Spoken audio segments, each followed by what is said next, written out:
Welcome to Creative Imperfections. I'm Kelly, and I am so glad you're here. Think of this podcast as your safe place to be your beautifully messy self. Let's dive in.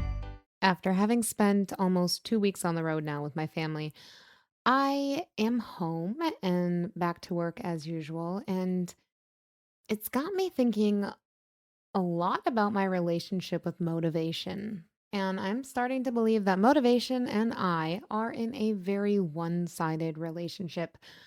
I seem much more committed to it than it is to me because motivation has a tendency to disappear without warning. No text message, no explanation, no, hey, I'm going to need some space right now. Nothing. One day it's here making me feel unstoppable.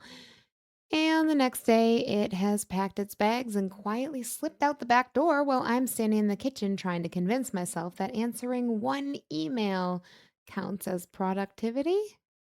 And motivation is incredible when it's around. When motivation shows up, life feels easier. Suddenly, I'm drinking water, making plans, cleaning out drawers I haven't looked at in 3 years.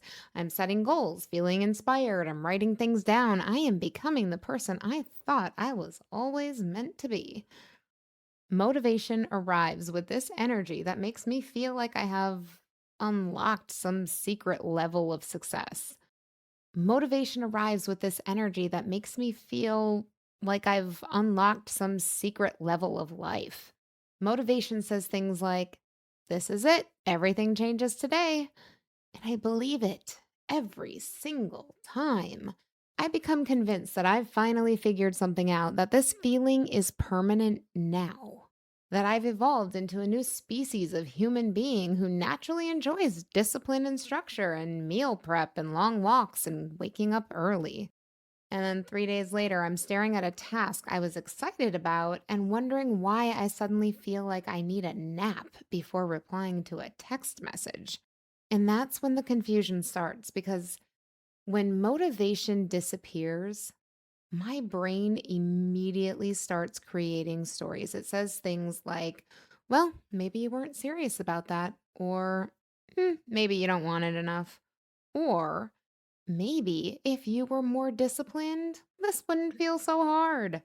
My brain gets very dramatic very quickly because somewhere along the way, I think many of us have learned to trust motivation a little too much. We started treating it like the engine instead of the spark. We assumed that the people who stay consistent are the people who feel motivated all the time. Like they wake up every morning excited and energized and ready to conquer life. I used to think that too. I thought disciplined people had discovered some magical level of internal enthusiasm that I apparently missed out on.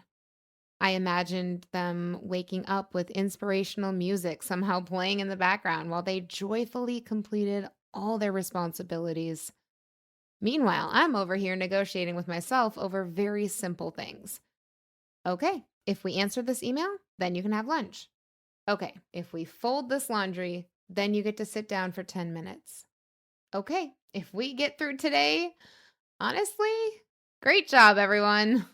But I'm beginning to realize that consistency has a lot less to do with motivation than I thought, because motivation is emotional. Motivation is based on energy and excitement and inspiration and feelings move. Feelings change and fluctuate. Some days you wake up feeling excited and capable and energized, and some days you wake up already feeling like you need a break from a day that hasn't even started yet. And neither of those versions of you is wrong. The problem begins when we make motivation responsible for carrying everything because motivation was never built for that job. Motivation starts things beautifully. It introduces possibilities. It gives us momentum. It helps us imagine something bigger. But motivation is a terrible long term business partner because it's so unreliable. It leaves in the middle of projects. It disappears during uncomfortable seasons. It vanishes right around the time things stop feeling exciting and start feeling repetitive. And honestly, that's usually when the important part begins. because there is a moment where excitement fades and routine takes over. There's a moment when the newness wears off and the work becomes ordinary. There's a moment where nobody is clapping and nothing feels dramatic, and you suddenly realize you're left with one question: am I still showing up? Not because I feel like it, not because inspiration arrived, just because I decided it matters. I think I've spent a lot of time waiting to feel ready, waiting to feel motivated, waiting for the emotional weather to become perfect before moving forward. But emotional weather changes constantly.